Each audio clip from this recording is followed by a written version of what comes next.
Hello. Um, I will be talking about low-stakes control for research sabotage. Okay, so here's the one-slide TLDR of the whole talk. Um, we're worried that AIs might sabotage safety research, for example, by withholding their best ideas or by putting subtle bugs in experiments that cause them to give wrong results. Um, the one central thesis of this talk is that this might be what we call a low-stakes threat model. Um, what we mean by low stakes is that it takes a great number of actions to cause a catastrophe. Sorry, when I say a great number, it might just be like hundreds. But this is in sharp contrast to, say, the original control paper where one backdoor getting through causes a catastrophe. Um, why might this still be a problem? Well, each action might on its own look like an innocent mistake. So even if you catch many, you may still be in trouble. Um, Low stakes control requires different techniques, but also different evaluation methodology than high stakes control. Um, and the rest of this talk will basically justify and explain these points and explain our current understanding, which is still fairly speculative. So here's the structure. First, I'll explain in more depth, like what research sabotage I'm worried about, and then define the high stakes, low stakes distinction. Argue that research sabotage includes low stakes threat models, um, and then I'll explain like why the techniques need to be specialized to low stakes, and go into like what techniques we might use and how we might evaluate those techniques. Um, okay, so here I'm not sure this is like a super clean division into like two categories, but here are like broadly two kinds of things I'm worried about. So one is making the best research directions look unpromising. Um, like suppose we have like 30 different ideas broadly for alignment directions that we want our AIs to work on. Um, the AIs, since the AIs are working on all the details of the work, and we have fairly limited human supervision, um, the AIs might have a better sense of which techniques are promising than the human overseers do. And so in this case, uh, they might, whenever a technique appears promising to them, try to make it look like it doesn't work. And so this might allow AIs to like concentrate their efforts of when to sabotage experiments and like when to sandbag. Um, this might look like subtle bugs in the implementation of techniques. It might look like just like other bugs in like utilities or like just messing up other ML things on purpose. Um, it might also look like the AI knowing strong arguments in favor of a technique, but then just choosing not to say those arguments. Um, and then another key thing, which is different from like making experiments come out wrong, is just sandbagging on ideas. So we might be relying on AIs to like come up with what experiments should we run, like what model organisms should we make, what safety techniques should we try, um, and they could just simply try less hard at this on purpose, or when they think of good ideas, just not tell us. Um, and like one point here is that it's probably easier to make us overlook good techniques than it is to convince us that a bad technique is good. Um, for example, imagine that the AI does like a fairly shallow investigation of 100 different techniques, and then like we're gonna pick one of those techniques to develop further. So in this case, like if it takes a bad technique and wants to convince us that like this is the one that we should invest more effort into, uh, we're going to like want to put a lot of scrutiny on that, like on whichever one technique we pick, we're going to put a lot more scrutiny on it. So it'll be like hard to mislead us here. But then uh, if it's just the best technique was one of the 100, we don't have that much time to like look at each of the 100 techniques and see like, was it correct to overlook that technique, or did the AI just like sabotage one or two experiments and then we looked past it? Um, okay, so what do we mean by high stakes versus low stakes? Um, so on this diagram, we have basically two axes. One is how many actions does it take to cause a catastrophe? The other one is how incriminating is each action when you look at it, say, with an audit. Um, and uh, and so like I've highlighted in yellow this kind of diagonal region, which is the region of settings that are like interesting and tractable to look at. So if you have a setting in this top right corner, uh, where it takes, say, hundreds or thousands of actions to cause a catastrophe, and each one of those is very incriminating, this is going to be trivially solved with random auditing, right? You just pick actions at random, you'll definitely get a bunch of those actions, and then you'll just see that they're incriminating. Similarly, the bottom left corner here is probably just hopeless. Like, say the AI can sabotage everything with just 5 actions, and then each action just looks like a benign bug when you look at it. Then we're just completely screwed. And so when we talk about low stakes settings, uh, these two things are going to go hand in hand. Like, what we mean is not only that it takes a lot of actions to cause the catastrophe, but along with that, each action is not very incriminating. It's difficult to tell them apart from benign mistakes. Um, okay, so where is research sabotage going to fall on the spectrum? The short answer is we don't really know. Um, like, there could be very low stakes threat vectors, like, you ask like 10,000 times in the course of your research, you ask the AI for experiment ideas, and then just like every time it does a bad job on purpose. Like, that would be a very low stakes, like sandbagging type of threat model. Um, but you could also tell a high stakes story, like maybe there were only 100 experiments it needed to sabotage, and like these experiments didn't even have like independent code bases. So like all it had to do was like plant 10 bugs in like critical shared utilities, and the whole project of aligning AIs goes poorly. And like this also seems conceivable to me. Um, so probably, yeah, we're just going to have a lot of uncertainty, and so we will, when we're doing control evaluations for research sabotage, um, we will have to consider techniques for both high stakes and low stakes threat vectors. Um, I also unfortunately think that there's a good chance that research sabotage ends up in this bottom left corner of probably hopeless. Um, and hopefully we will notice that in our control evaluations and then panic. But for this talk, I'll focus on low stakes. So the AI needs to sabotage lots of experiments or like very consistently sandbag on ideas. Um, but like each action is just like, okay, there was a bug in this code, or like the AI overlooked a good argument. It's plausibly a benign mistake. So we're definitely not going to be doing anything like the original control paper, where you like catch one action and you're like, wow, that was so egregious, we're shutting down the deployment. We're very far from that setting. Um, okay, so we have at best weak evidence from each audit. Uh, and so that's like one reason why we need different techniques. Um, Now on the side of like evaluation methodology, uh, one thing that is going to be more salient in low stakes than high stakes is online training. Why? Well, basically, training is going to work better the more samples we have. So if there are a larger number of malign actions, then it's more likely that training will do something against this. Um, this means that we have to move beyond black box control evaluations and have methodologies which let you test like how good online training is going to be. Um, and this means that labs will need to be prepared to run both styles of control evaluations, not only the high stakes black box evaluations, but also potentially like evaluations where the red team gives you a malign initialization of the model and the blue team is allowed to train. And we'll need methodology prepared for that. And we're still quite confused about how to do this properly. I would say much more confused than we are for high stakes control.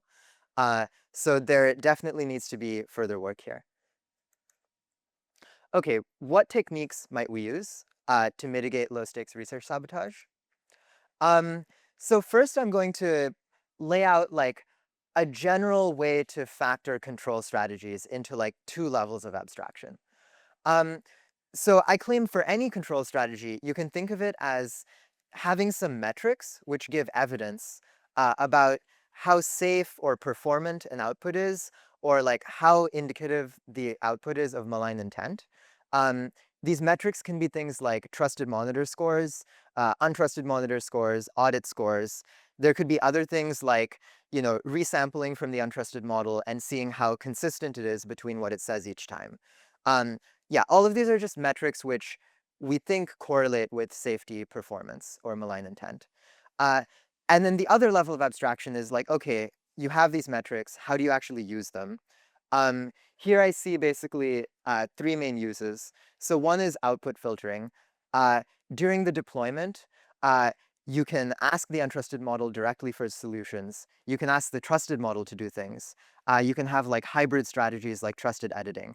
And you need to like decide which of these strategies to accept as your like actual output that you're going to execute on each task. And so here you can use these metrics to decide when to use untrusted and when to use trusted. Um, the second thing is incrimination. Uh, so your metrics might give you evidence of misalignment. Uh, and this means that like over time, you can become more confident on whether the model is aligned or misaligned based on the metric values that you observe. And you can adjust your risk threshold accordingly of like how often are you using untrusted outputs.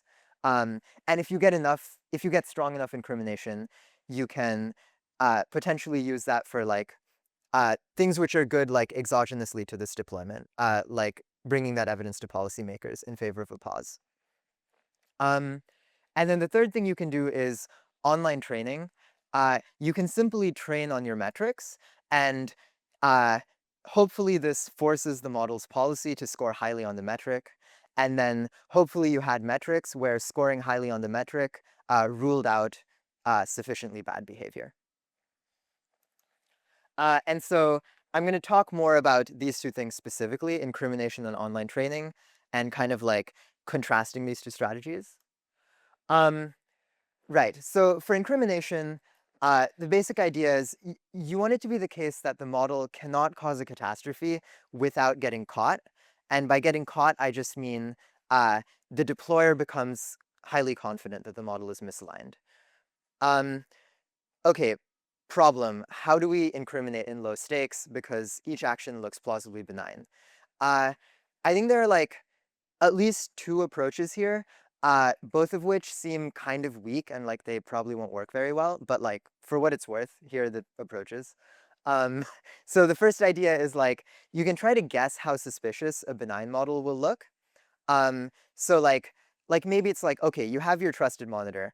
We're like, okay, if the untrusted model was benign, what distribution of trusted monitor scores would we expect to see?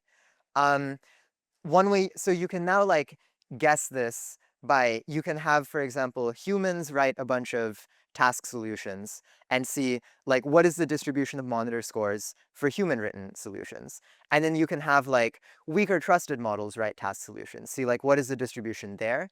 Um, and you can just like, from all of these like off policy examples, you can try to guess like what what kinds of like what range of suspicion scores is like plausible for a benign model. But probably this guess is not going to be very good because like every model has different style of writing code, like different style of ideas. And so there's probably quite a bit of wiggle room in here uh, for the model to get away with things. Um, the second idea is uh, maybe the maybe the like actions on their face are not highly incriminating, but there may be patterns that are highly incriminating. Uh, for instance, maybe you notice that when you have your models do interp research, they always make like dumb mistakes in implementing like various simple utilities, but then in other domains they don't make these mistakes. And then you'll be like, what's going on with this? Like, why are the models acting much dumber in one domain than other domains? And so this might be an incriminating pattern. Similarly, you might do like ablations on the context. You might be like, let's say I change unrelated parts, like parts of the code base which are not relevant to the thing the model is currently trying to do. Like, how does that affect the probability that it messes up the thing it's doing? And you might see like, wow, the model seems to like selectively make mistakes depending on like what the rest of the code base makes it look like the overall experiment is. Like that might be incriminating. Um, Probably it is like hard to be confident that these patterns are like really because of selective sabotage and not just like random dependence on context. But who knows? There might be something here. Um, okay. Now what if we just like give up on knowing benign performance? Well, now we can't incriminate anymore, but we can still do online training. So the idea here is you want some proxy, maybe this is like code cleanliness or like human reviews of like uh, how valid the experiment results were. Um, there are a variety of things. But like you want high performance on this proxy to rule out unacceptable behavior. Um, and the main pro of this is you don't need to know benign performance. SGD, like if the model can do better on your proxy, then like SGD will just make it do better. And you didn't need to know what the ceiling was. Um, One notable con of online training, actually, I think I want to talk about two cons here. So one con, your proxy might be like very, very poor in quality, like even compared to generalization. So like you might have a situation where uh, if your model was benign, it was going to generalize well from more easily checkable tasks to alignment research.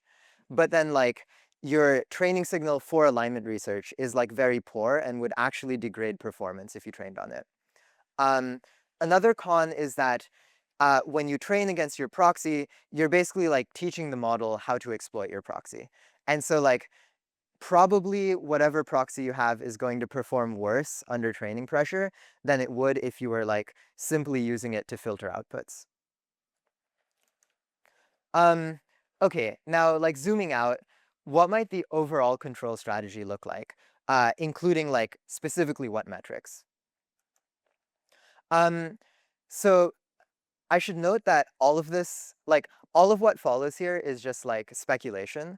Um, so far, I don't think there has been like yeah, I don't think there's been like any project on doing an end-to-end control eval on a setting that is like highly analogous to research sabotage. So these are just like a bunch of ideas for techniques that we should try in the next project. Um, so for catching bugs in research code, like you can do basically the same techniques as the original paper, trusted monitoring, untrusted monitoring, and auditing.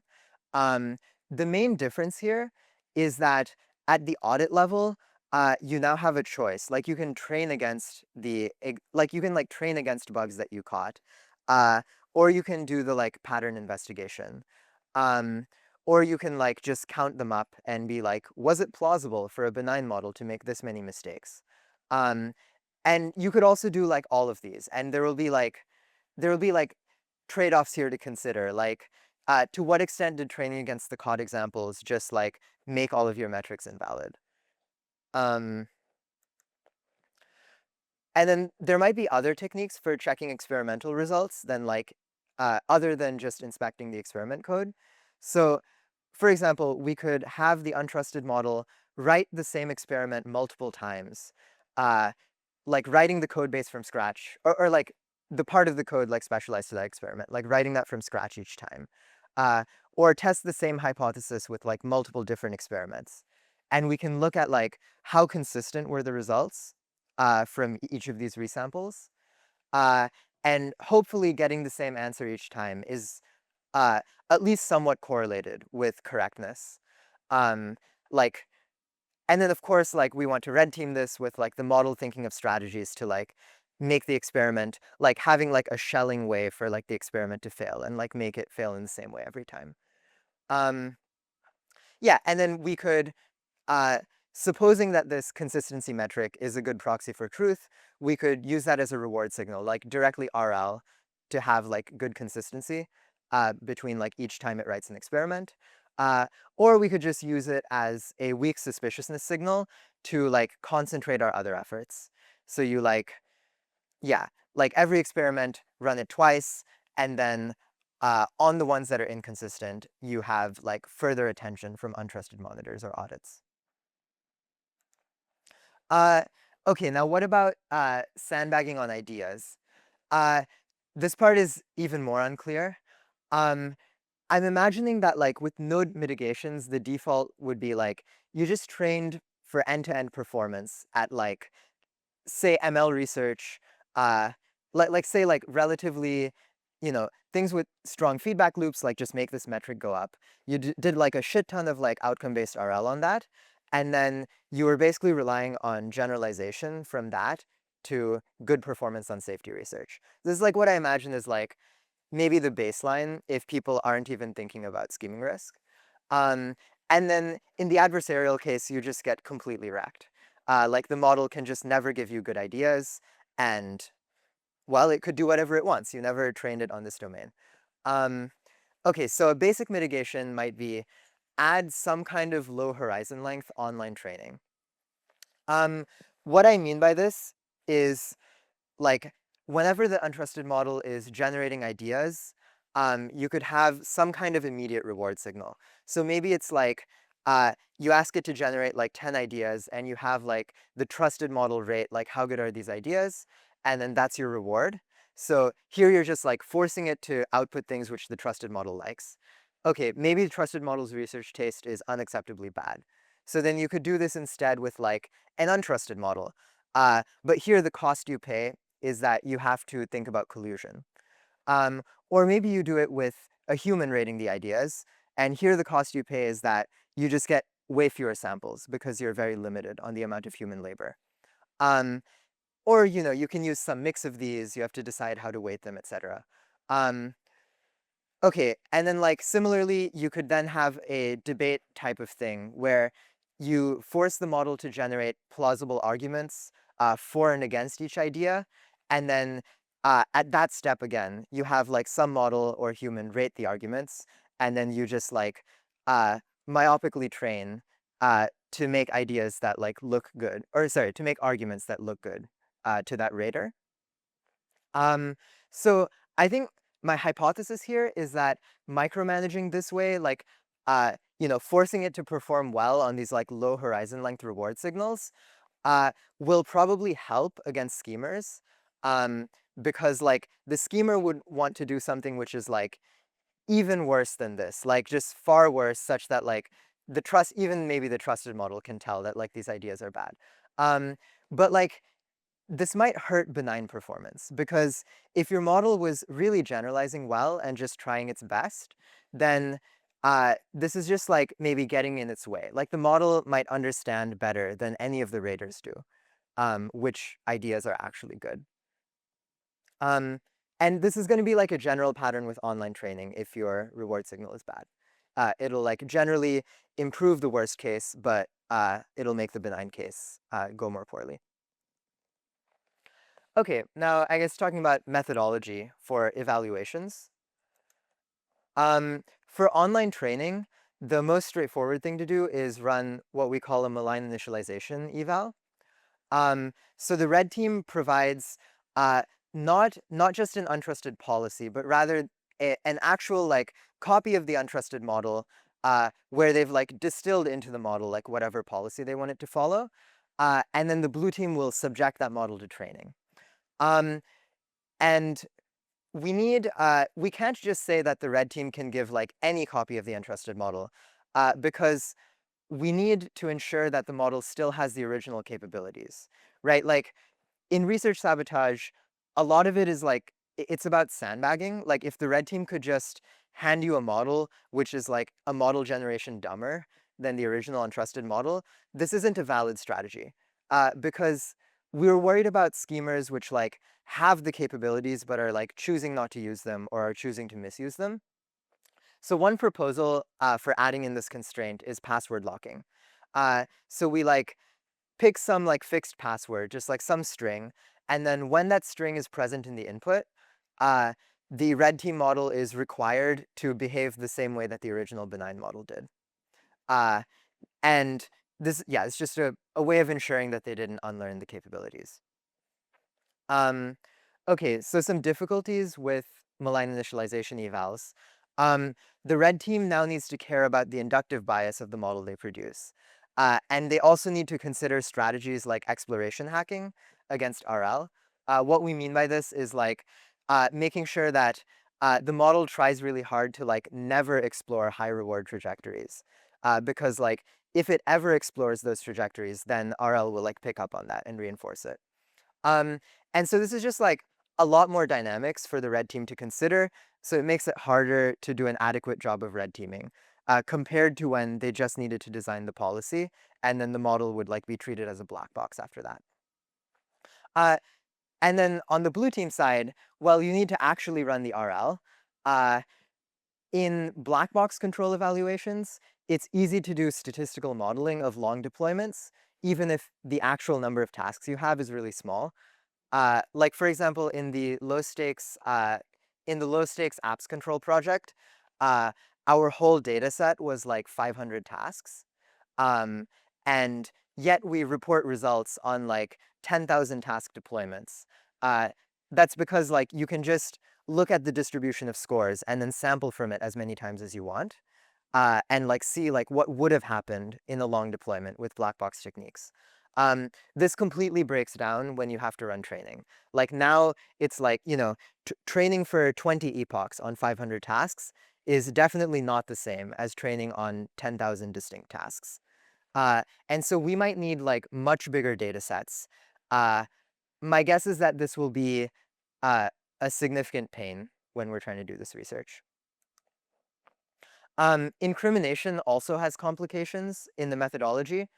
Um, it's important that the blue team is quite uncertain about what they would have observed if the model was benign. Um, But like normally when we do a control evaluation, the blue team is just the same researchers who are doing like everything else. And when you measure usefulness in the control evaluation, you get to just see the benign model scores on everything. Uh, and so like there's this question of like methodologically, how do you maintain and model the blue team's ignorance?